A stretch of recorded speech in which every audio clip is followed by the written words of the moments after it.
What is going on, guys? Welcome back to another episode of Sloppy Saturdays. And today, we're going to talk about Miami in the transfer portal. We're going to talk about how Darian Mensah and Cooper Barkate are both coming to Miami, as this is official now. We knew Darian Mensah was official since the day this was rumored. Again, all the tampering, everything around it, we are going to talk about. I got a lot of hate on my TikTok acting like it was official when it wasn't official. I knew this was happening with Darian Mensah. This was too easy to predict that it was going to go 100% go through again. I thought from the beginning of this transfer portal, I told you guys that there was no way Darian Mensah was going to stay at Duke. Then once he basically said in the middle of the cycle that he was going to stay at Duke, I was surprised, but what was I going to do? I was going to believe it. Then we see later in this transfer portal, obviously Miami has his extended window. He comes out along with his top receiver, and they join Miami. These are two massive ads for Miami. We're going to talk about both of those, how that went down. We're also going to talk about Miami's future. Is this team going to be better than or worse than last year? One unit that I am really going to be worried about for this Miami team. We're going to talk about it all. Let's get into Darian Mensah and Cooper Barkate first. Now, in my opinion, I think the transfer portal has it wrong with both these players. I think Darian Mensah could be the best quarterback in this transfer portal. In my opinion, I definitely think he's in the top three. I think he's the second best quarterback in the transfer portal cycle. I don't know what the transfer portal goes over for their rankings. When you look at Darian Mensah, he's not even top five in this transfer portal cycle at the quarterback position. There's guys DJ Lagway and Dylan Riley over him. Doesn't even make sense. When we look at Darian Mensah, this is a guy that threw for 3,900 yards, 34 touchdowns, 6 interceptions. He won the ACC championship. I know with the record isn't as much of an accomplishment as you guys, as other ACC championships have been. But again, he won his conference at Duke. Again, I thought he had a tremendous season. I thought he was one of the best quarterbacks last year. I also think he's a guy with a skill set to have first-round NFL upside. I think this is going to be an upgrade at the quarterback position over last year. I know Carson Beck, how highly touted he was, how much, again, I did love him throughout his career. This was a guy that had limitations, though. We saw in the college football playoffs how dominant Miami was in the trenches, how much they limited him throwing the football downfield, how many screen passes, and how much they used the run game. So again, I think Darian Mensah with this receiving core and again these skill positions on offense, I think this offense is going to be like unloaded.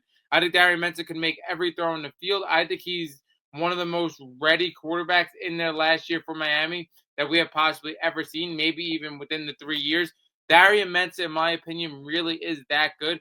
And then when we look at Cooper Barkate as well, doesn't make sense to me. 23rd receiver in the transfer portal. How do you come up with that? How is he the 23rd receiver in the transfer portal when this guy had 1,100 yards and 6 touchdowns? I think he's a phenomenal ad next to Malachi Toney, a guy that could run pretty much every single route, a great route runner. And again, a guy with a connection with Darian Mensah, his top receiver from Duke, he brings over as well.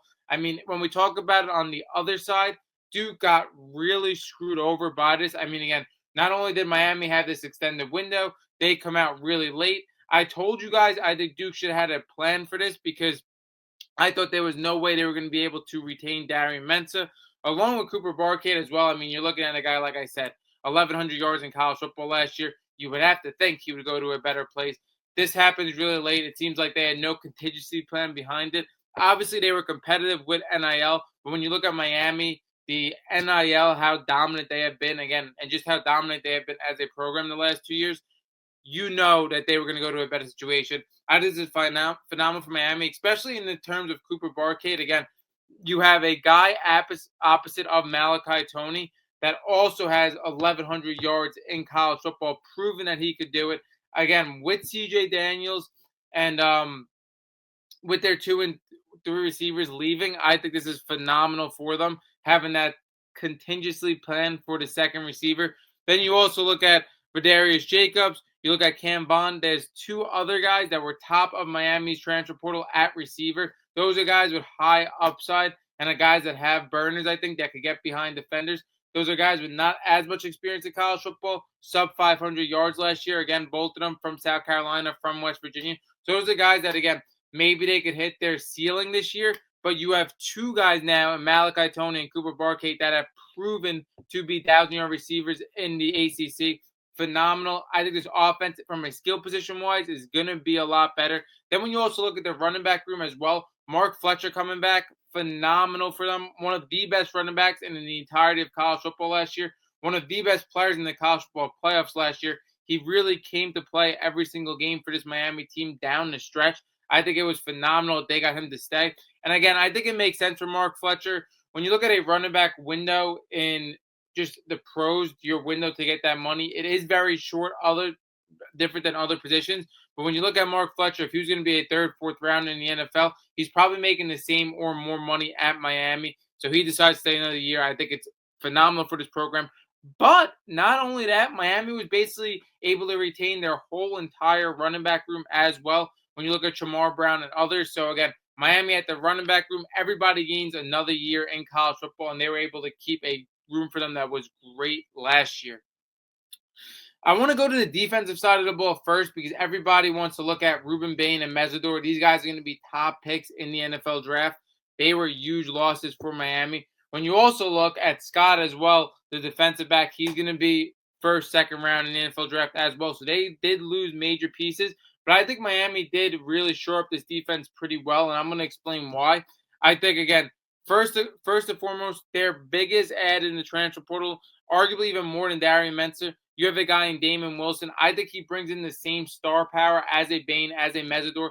When you look at Damon Wilson, this was a guy that was top 3 in sacks last year in the SEC with 9 sacks. This is a guy that's a dominant edge rusher, a guy that I think next year could be looked at very similar to Bain and Mesidor. I think this is a guy with top 10 pick upside. He really is that dominant. So you get the star power there with Damon Wilson to replace a Bain and Mesidor. Again, Bain and Mesidor are 2 top 15 players in the NFL draft in my eyes. You have one guy to replace them with star power, but I also think they did very well outside of that.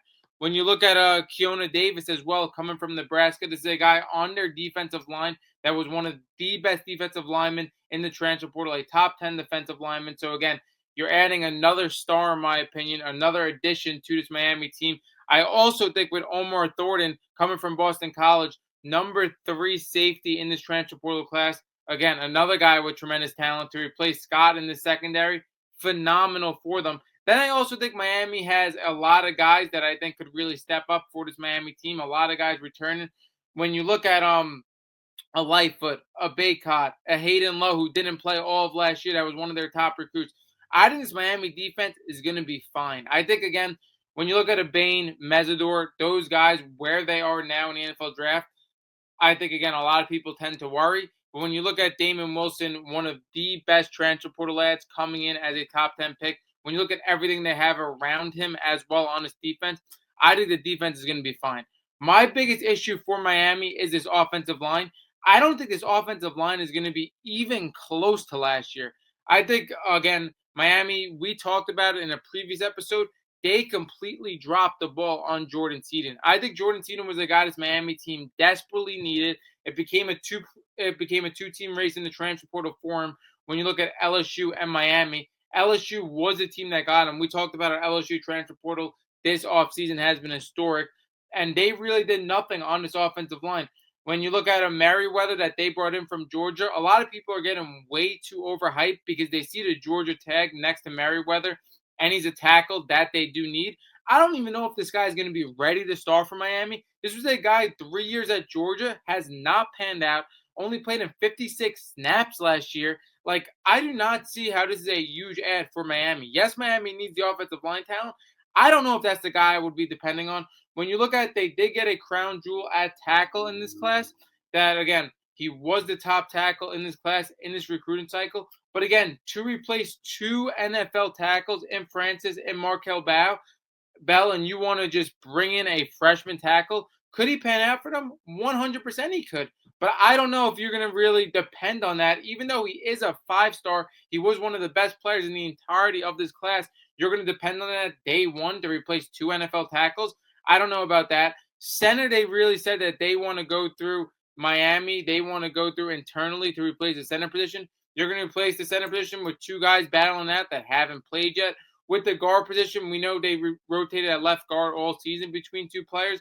Those guys are both going to have to be starters for you now this year. Again, like, they really didn't add in any top tackles. I get it from the recruiting class they brought in a top tackle, but I think this Miami offensive line is not even going to be close to last year. Like I said, Francis Mayowa, Markel Bell, both going to the NFL. When you look at Enes Cooper, James Berkemeyer, they're both leaving as well. 4 of your offensive linemen are leaving, and I don't think you did enough to replace them for Miami. The offensive line is not going to be nearly as good as it was last year.